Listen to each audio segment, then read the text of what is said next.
जहाँ पर मैं 9th 10th 11th 12th के लिए कुछ चैप्टर्स और टॉपिक्स पर वीडियोस अपलोड करता हूँ। जैसा कि मैंने इस वीडियो से पहले जो मैंने वीडियो अपलोड करा है वो अरिथमेटिक प्रोग्रेशन के ऊपर अपलोड करा था, जिसमें मैंने पूरा बेसिक्स के ऊपर डिस्कस करा था, जिसमें मैंने आपको बताया था कि एपी क्या होती है। उसमें मैंने फर्स्ट टर्म और कॉमन डिफरेंस वगैरह निकालना बताया था।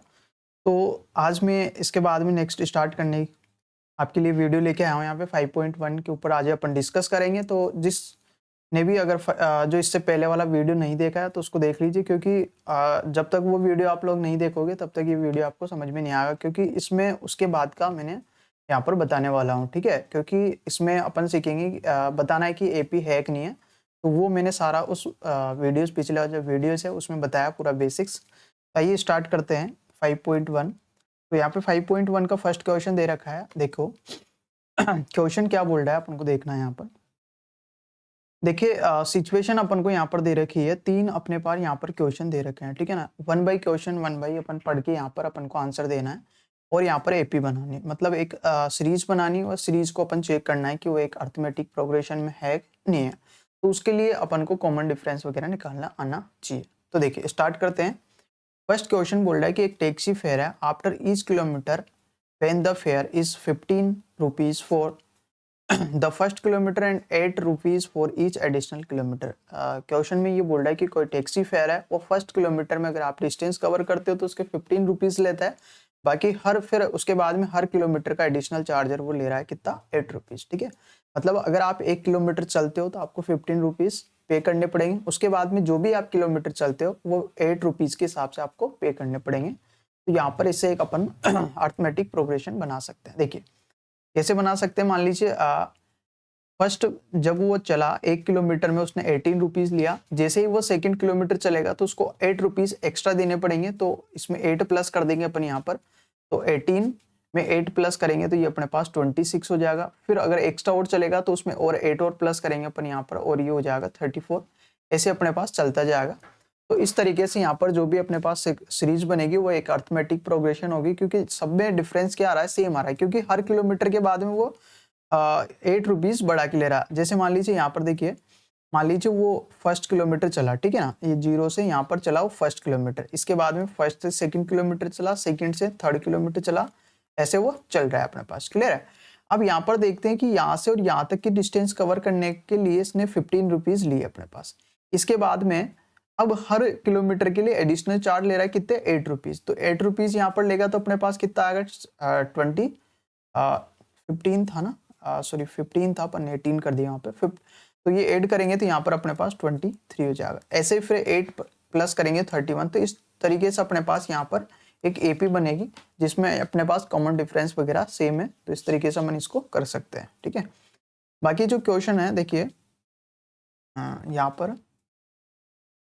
यहाँ पर जो सेकंड क्वेश्चन बोल रहा है कि the amount of air present in the cylinder when a vacuum pump removes 1/4 of the air remaining in the cylinder 8 time.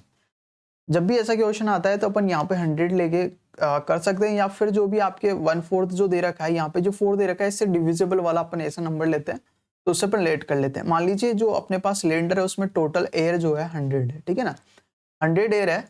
तो मान लीजिए हर बार में उसमें से 1/4 रिमूव हो रही है, तो अगर 1/4 रिमूव कर देते हैं अपन, तो 100 का 1/4 अगर आप रिमूव करते हो तो मान लीजिए कितना निकल गया, आपके 25 निकल गया। 25 निकलेगा तो यहाँ पर कितना बचेगा, 75 बच गया। फिर 75 का अगर अपन यहाँ पर 1/4 करते हैं तो अपने पास यहाँ पर आ जाएगा, तो इतना तो अपने पास निकल गया, ठीक है।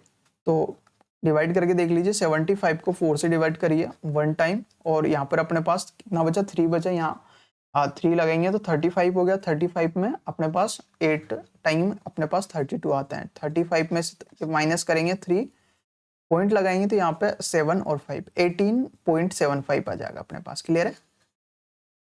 तो इतनी अब और रिमूव हो गई, तो 75 टोटल थी, उसमें से अपन ने 18.75 और रिमूव कर दी। ये पॉइंट लगाएंगे 0 0, इधर कैरी लेंगे तो 5 2, और यहाँ पे 4 बचा। 14 में से 8 जाएगा तो अपने पास 6 आ जाएगा, 6 में से बन जाएगा 5। यहाँ पे 56.25 इतना अपने पास रह गया। तो आप लोग यहाँ पर देख सकते हो कि जैसे देखिए फर्स्ट टाइम में यहाँ पे जो गैस रिमूव हुई ना वो कितनी हुई, फर्स्ट टाइम यहाँ पे 25 रिमूव हुई, उसके बाद सेकंड टाइम यहाँ पे 18.75 अपने पास रिमूव हुई, मतलब यहाँ पर अपने पास 25 रिमूव हुई, और यहाँ पर अगर अपन यहाँ की बात करते हैं यहाँ पर अपने पास 18.75 रिमूव हुई। ठीक है, तो देखो जो यहाँ पे जो इनका डिफरेंस आ रहा है ना वो अलग अलग आ रहा है, मतलब सेम नहीं आ रहा, मतलब यहाँ पे जो कॉमन डिफरेंस है वो सेम नहीं आ रहा। इसका मतलब इससे जो भी सीरीज बनेगी ना वो अपने पास अर्थमेटिक नहीं बनेगी। रीजन क्या हो जाएगा, क्योंकि यहाँ पर कॉमन डिफरेंस जो डिफरेंस आ रहा है टर्म्स के बीच में वो सेम नहीं है, तो इस वजह से ये क्या नहीं होगी अपने पास, एपी नहीं होगी। क्योंकि देखिए आप यहाँ पे देख सकते हो यहाँ पे इस फर्स्ट टाइम ही यहाँ पे कितना रिमूव हुआ, 25 हुआ, सेकंड टाइम में 18.75 ही रिमूव हुआ, मतलब इनके बीच का जो डिस्टेंस है वो सेम नहीं आ रहा है, इस वजह से इसको अपन एपी नहीं बोल सकते। ठीक है ना, तो नेक्स्ट देखिए नेक्स्ट क्वेश्चन क्या बोल रहा है। तो नेक्स्ट क्वेश्चन समझने की कोशिश करते हैं। देखिए यहाँ पर द कॉस्ट ऑफ डिजिंग है well after every metre of digging. देखिए यहाँ पर एक कुआं खोद रहे हैं, कुआं सब जानते हैं, उसको खोद रहे हैं, उसमें जो मिट्टी निकल रही है उसको बाहर निकालने के लिए पर मीटर के हिसाब से वहां पर कॉस्ट ली जा रही है। तो देखो 150 फॉर द फर्स्ट मीटर, जब स्टार्टिंग का 1 मीटर अगर आप उसको खोदते हो उसमें से जो मिट्टी निकालते हो तो उसके लिए 150 रुपीज आपको पे करने पड़ेंगे। उसके बाद में हर मीटर के आपको सिक्वेंस वाइज 50 रुपीज आपको क्या करने पड़ेंगे, पे करेंगे। तो यहाँ पे इजिली आपको यहाँ पे अर्थमेटिक बन जाएगी। क्यों, क्योंकि फर्स्ट के आपको इतना लिया, फिर हर में वो 50 प्लस कर रहा है, हर में 50 बढ़ा के ले रहा है, तो सेकंड में करेगा तो 50 वो बढ़ रहा है तो 200 हो जाएगा, ऐसे फिर करेगा 250 हो जाएगा, फिर ऐसे 300 हो जाएगा। तो इस तरीके से जो भी अपने पास बनेगी वो एक अर्थमेटिक प्रोग्रेशन अपने पास यहाँ पर बन जाएगी। तो इससे क्योंकि यहाँ पर डिफरेंस क्या आ रहा है, सेम आ रहा है, तो इस तरीके से आप इसको कर सकते हो अपने पास। क्लियर है, तो देखिए नेक्स्ट इसमें नेक्स्ट क्वेश्चन इसी का देखिए, बिल्कुल यहाँ पे सिचुएशन बेसिक्स क्वेश्चन है, तो आपको ऐसे क्वेश्चन अधिकतर एग्जाम में बहुत कम पूछे जाते हैं, तो बट नॉलेज के लिए पढ़ना जरूरी है। देखो यहाँ पर फोर्थ क्वेश्चन क्या बोल रहा है, amount of money in account every year when 10,000 deposit eight compound interest 8% per annum. तो जब भी आप लोग ध्यान रखो, क्योंकि आपने 8th क्लास में यहाँ पे 8 चैप्टर पढ़ा है जिसमें अपन ने सिंपल इंटरेस्ट और कंपाउंड इंटरेस्ट पढ़ा है। तो जो सिंपल इंटरेस्ट होता है वो आपको पता है कि हर ईयर में सेम पड़ता है, लेकिन कंपाउंड इंटरेस्ट क्या होता है कि इंटरेस्ट का भी इंटरेस्ट लगता है, तो कभी भी हर ईयर में वो सेम तरीके से नहीं बढ़ेगा। मतलब हमेशा जैसे फर्स्ट ईयर में मान लीजिए कोई कंपाउंड इंटरेस्ट की बात करते हैं, मान लीजिए 1 साल का इंटरेस्ट 10 रुपीज हुआ, तो अगले साल का जो अमाउंट इंटरेस्ट होगा ना वो 10 नहीं होगा, उससे बढ़ के होगा, क्योंकि उस अमाउंट का 10% तो होगा ही सही, इसका भी अपने पास 10% होगा। इस तरीके से उनके बीच की जो डिस्टेंस है, हर ईयर के बीच का जो इंटरेस्ट है वो सेम नहीं आएगा, इस वजह से ये अपने पास क्या नहीं होगा, एक अर्थमेटिक प्रोग्रेशन नहीं होगी। इसको मैं और अलग स्लाइड में यहाँ पे आपको समझा देता हूँ, तो उससे समझ में आ जाएगा आपको। देखो ये बोल रहा है, मान लीजिए यहाँ पर प्रिंसिपल अपने पास 10,000 अपन को यहाँ पर दे रखा है, ठीक है, और रेट जो यहाँ पर अपन को 8% दे रखी है, ठीक है। तो मान लीजिए अपन यहाँ पर फर्स्ट ईयर का अमाउंट निकाल लेते हैं, फर्स्ट 1 साल का, मतलब पहले अपन यहाँ पर टाइम इज इक्वल टू 1 लेके देखते हैं, तो ठीक है। तो अमाउंट अपने पास यहाँ पे फॉर्मूला होता है P1 प्लस R अपॉन 100 और इसकी पावर आ जाएगी T, यहाँ पे टाइम, ये अपने पास फॉर्मूला होता है, ठीक है। अब देखो यहाँ पर A इक्वल टू यहाँ पर 10,000 मल्टीप्लाई 1 प्लस रेट यहाँ पे 8 है अपॉन 100 इसकी पावर 1, ठीक है। ये हो गया 10,000 मल्टीप्लाई 108 अपॉन 100, ठीक है। तो इस तरीके से यहाँ पर 20 से 20 कैंसिल हो जाएगा और अपने पास यहाँ पे आ जाएगा 108 और ये 00, कितने रुपीज आया, ये फर्स्ट ईयर का अपने पास अमाउंट आ गया, ठीक है। इस तरीके से अपन सेकंड ईयर का निकाल लेते हैं, 2 साल का अगर अमाउंट निकालते हैं तो वो कितना आएगा अपने पास, ठीक है। तो अपन इसी पे लगा लेते हैं, इसी पे लगा लेते हैं ना भाई, इसी पे अपन 8% और बढ़ा देते हैं, ठीक है। तो 108 अपॉन ही करते हैं। तो अब जो इंटरेस्ट आएगा ना, तो पहले यहाँ पर कितना बढ़ा, इनके बीच में 800 बढ़ा, 800 ही बढ़ा, इंटरेस्ट कितना बढ़ा, 800 बढ़ा, क्योंकि 10,000 से कितना ज्यादा रहा है, 800 आ रहा है। लेकिन अब यहाँ पर जो बढ़ाएंगे ना अपन, तो यहाँ पर जो आंसर है अपने पास, आंसर ये नहीं आएगा, 14,000 नहीं आएगा, कितना नहीं आएगा, 11,400 अपने पास नहीं आएगा, क्योंकि यहाँ पर बढ़ के आएगा, तो इस वजह से यहाँ पर इसकी एपी नहीं बनती है, ठीक है। क्लियर है, तो नेक्स्ट क्वेश्चन करते हैं अपन यहाँ पर।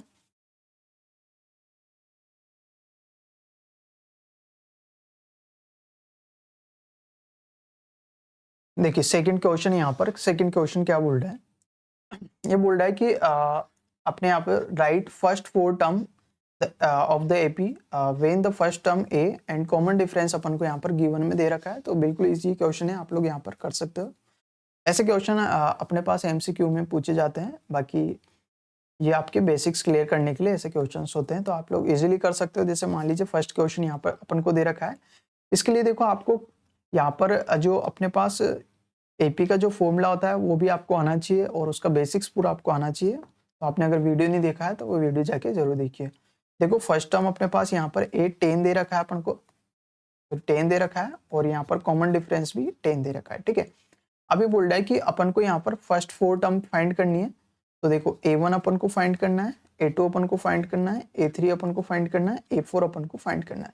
जनरली अगर अपन देखें तो यहाँ पर अगर अपने पास nth टर्म का जो फॉर्मूला होता है वो an is equal to a plus n minus 1 d, ये वाला फॉर्मूला होता है। अगर जनरली अपन देखें तो ये फॉर्मूला अपने पास होता है। तो जो फर्स्ट टर्म होता है उसको a से डिनोट करते हैं और इसकी वैल्यू अपने पास गिवन में 10 दे रखी है। सेकेंड टर्म, अब देखो यहाँ पे इसके अकॉर्डिंग देखा जाए तो a2 n की वैल्यू मतलब सेकंड टर्म अपन फाइंड करनी, a प्लस n में से 1 माइनस करेंगे मतलब 2 में से, इस तरीके से अपन लिख सकते हैं।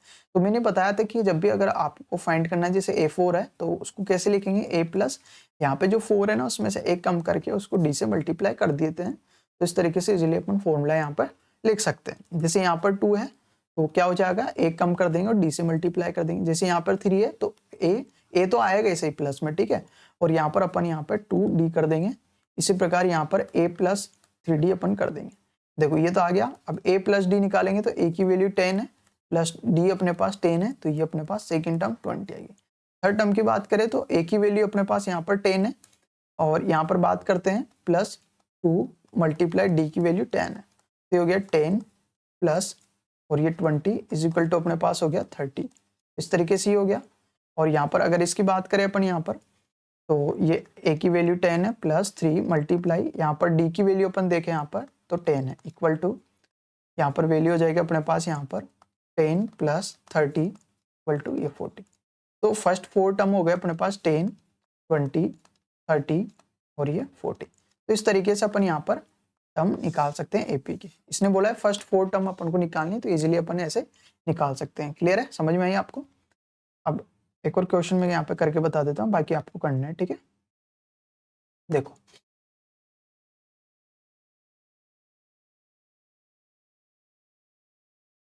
जैसे मान लीजिए मैं यहाँ पे ये फोर्थ वाला क्वेश्चन करके बता देता हूँ आपको। यहाँ पर a इज इक्वल टू -1 दे रखा है और d अब इक्वल टू 1/2 अपन को यहाँ पर दे रखा है, ठीक है। फर्स्ट फोर टर्म निकालनी तो आपको पता है कि फर्स्ट टर्म को a1 को अपन a से डिनोट करते हैं, a2 को अपन यहाँ पर a प्लस एक कम करेंगे इससे डिनोट करेंगे, a3 को अपन एक कम करके 2d से मल्टीप्लाई कर देंगे और इसको a4 is equal to a plus यहाँ पे अपन इसको 3d लिखेंगे।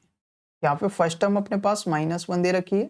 अगर इसकी बात करें तो -1 प्लस डी की वैल्यू 1/2, 1 में से 1/2 जाएगा तो 1/2 बचेगा, लेकिन माइनस की डिजिट लार्ज इसलिए माइनस का साइन अपने पास यहाँ पर आ जाएगा। क्लियर है।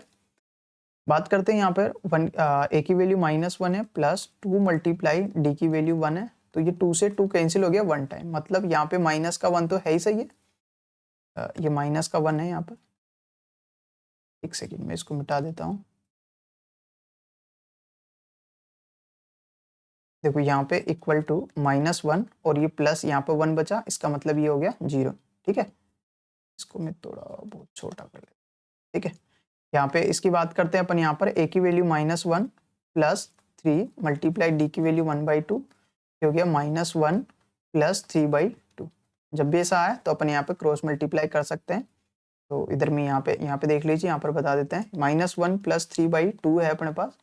इसको सोल्व कर लेते हैं। 2 को 1 से मल्टीप्लाई करेंगे -2, इसको इससे मल्टीप्लाई करेंगे प्लस का 3 और इन दोनों को आपस में मल्टीप्लाई करके लिख दीजिए। तो ऐसे अपन कर सकते हैं। इसका आया 1/2, तो यहाँ पर आ गया माइनस का 1/2 आया, फिर अपने पास 0 आया, फिर अपने पास 1/2 आया और स्टार्टिंग वाला -1 आया। तो इस तरीके से अपने यहाँ पे एपी फाइंड कर सकते हैं, ठीक है। इस तरीके से यहाँ पर अपन क्या फाइंड कर सकते हैं, एपी फाइंड कर सकते हैं।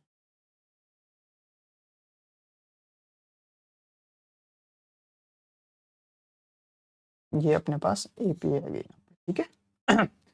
देखिए तो आप लोग कर सकते हो इजीली, पॉइंट वाले आप लोग कर सकते हो इजीली, आपको कुछ नहीं करना, या तो पॉइंट हटा के कर लिए वैसे कर लीजिए, ठीक है।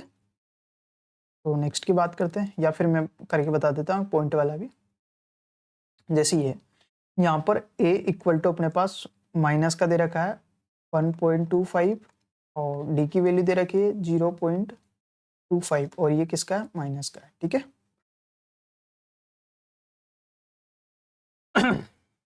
देखो तो यहाँ पर भी अपन को पहले a फाइंड करनी है फर्स्ट टर्म, जिसको 1.25 है और ये किसकी है, माइनस की है। इसके बाद में बात कर लेते हैं अपन यहाँ पर a2 की बात करते हैं।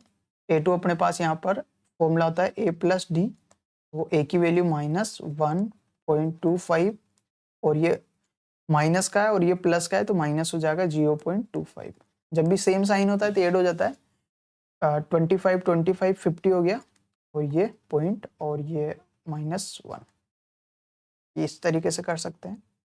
a3 आप लोग यहाँ पर निकाल सकते हो, a प्लस 2d हो जाएगा, तो ये होगा a की वैल्यू यहाँ पर माइनस का 1.25 और -2 मल्टीप्लाई यहाँ पे 0.25। देखो यहाँ पर माइनस था इसलिए मैंने यहाँ पे प्लस की जगह माइनस लिख दिया है, ठीक है।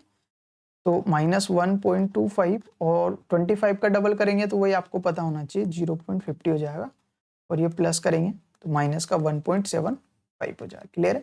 इस तरीके से a3 निकाल सकते हैं, ऐसे अपन a4 भी निकाल सकते हैं। a4 आएगा a प्लस अपने पास 3d, तो a की वैल्यू यहाँ पर माइनस का 1.25 है और -3 मल्टीप्लाई यहाँ पर 0.25 है तो -1.25 माइनस इसको 3 से मल्टीप्लाई करेंगे तो 75 हो जाएगा।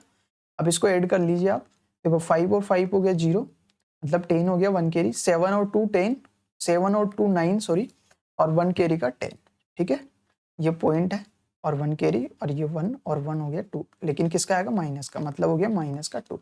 इस तरीके से अपने पास यहाँ पे हो गई फर्स्ट टर्म हो गई माइनस का 1.25, सेकेंड टर्म हो गई अपने पास माइनस का 1.50 और इसके बाद बात करते हैं थर्ड टर्म 1.75। इसके बाद में बात करते हैं यहाँ पर ये एक ये टर्म हो गई। तो इस तरीके से अपन यहाँ पर इसको फाइंड कर सकते हैं। समझ में आई। आगे देखते हैं।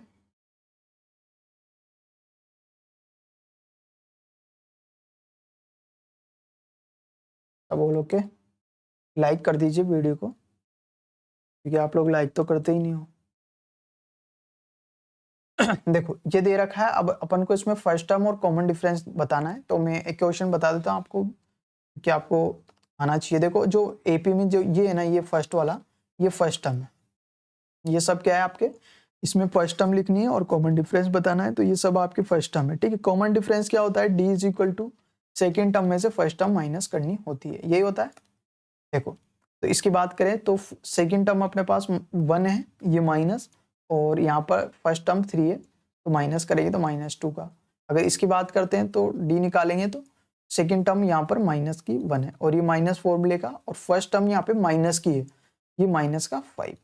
देखो हो जाएगा ये -1 माइनस माइनस हो गया प्लस ये 5, तो इज इक्वल टू 4 आ गया। इस तरीके से इसका भी अपन निकाल सकते हैं, D is equal to 1.7 second term minus 0.6, तो आ जाएगा 1.1। इस तरीके से इसको निकाल सकते हैं। ऐसे इस वाले को अपन इजीली निकाल सकते हैं। तो बिल्कुल इजी क्वेश्चन था, इसको आप लोग कर सकते हो, ठीक है। या ऐसे क्वेश्चन आपके 1 नंबर में पूछे जाते हैं, तो ये आप लोगों को आने चाहिए। देखो अब इस क्वेश्चन को आपको करना है, क्या क्वेश्चन है मैं बता देता हूँ एक बार। इसमें से अपन को बताना है, जो भी अपन को सारी एपी दे रखी है तो कौन सी एपी की फॉर्म में अपन को बतानी है, और ये बोल रहा है कि कॉमन डिफरेंस डी, और कॉमन डिफरेंस अपन को यहाँ पर डी है और थर्ड टर्म अपन को लिखनी, मतलब ये बोल रहा है कि कौन कौन सी एपी है, और अगर एपी है तो उसका कॉमन डिफरेंस प्लस उसके आगे की जो थर्ड टर्म है वो निकालनी। 4 तो इसने दे रखी है, आगे की वो मतलब 5th 6th और 7th आपको निकाल के बतानी है, ठीक है। क्लियर है यहाँ तक। तो आज के इस वीडियो में इतना ही काफ़ी है दोस्तों, बाकी अपन नेक्स्ट वीडियो में डिस्कस करेंगे। थैंक यू, धन्यवाद।